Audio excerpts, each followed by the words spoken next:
you look at the shots of Niagara Falls, you realize how beautiful it is, how awesome it is. Niagara Falls is one of the 7 wonders of the world. There's never stopping, never ending. When you get there and you see it and you feel it, and you feel the force of the water, you can't anticipate something like that. You don't know what to expect. A lot of people made it a personal challenge to go over Niagara Falls and survive. And a lot of people died trying. I really wanted to, I guess, kick it up a notch. The first step was to be chained and strapped to a board. My hands were chained, my feet were locked down, my legs were locked down, and straps went across my chest.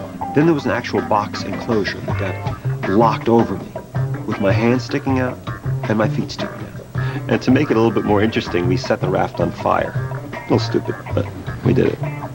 Then the raft was dropped into the rushing water, 500 feet before the edge of the falls. So I had 90 seconds to free myself from the board, from the box, from around the fire, and off the raft before the raft went over the edge of the falls.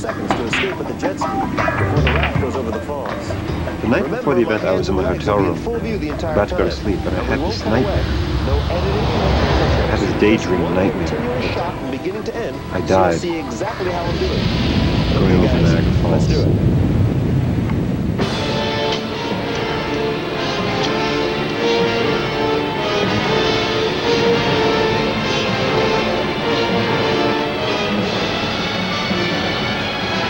When you're confined, there's a moment that's really scary. And that's the moment before you test how much movement and how much area you have. The unknown of how much leeway you have to escape.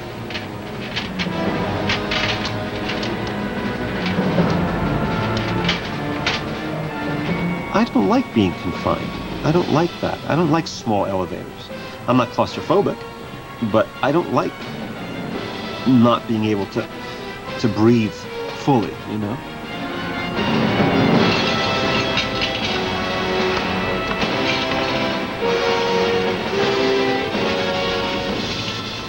Remember, my hands are in view, and my feet are in view the entire time. Okay. I'm fine. So there I was, chained to a board, box enclosure chained over me, hanging from this raft thing with fire around the bottom. Remember, my hands are in view, and my feet are in view the entire time. And the camera never cuts away, just one continuous shot from beginning to end.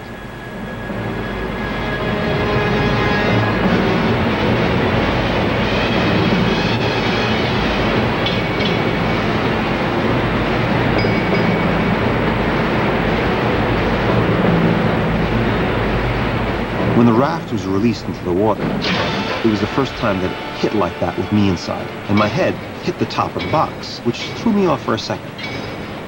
Attached to the raft, we had a jet ski, just in case I needed to make a last-minute escape. The funny thing is, I'm really bad on jet skis.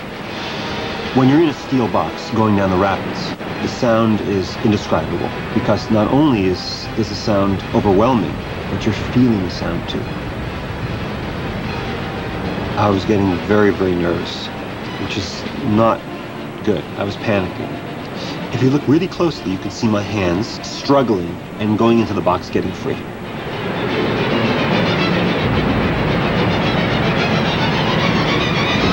You can see me turn on my side and pull into the enclosure.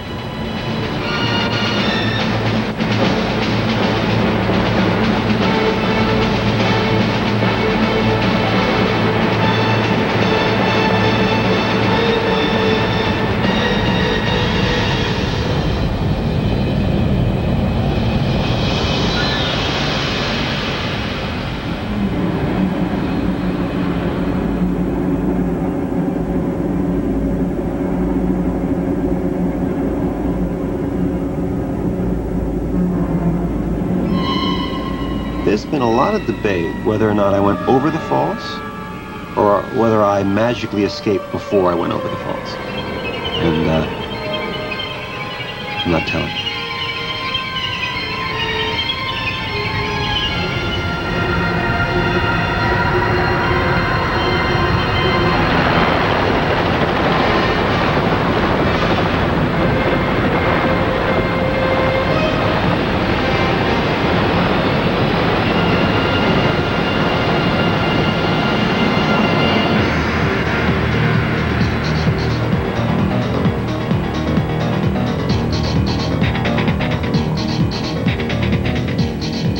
ending shot, where I ended up underneath the helicopter on a rope, was this amazing feeling. I was totally soaking wet.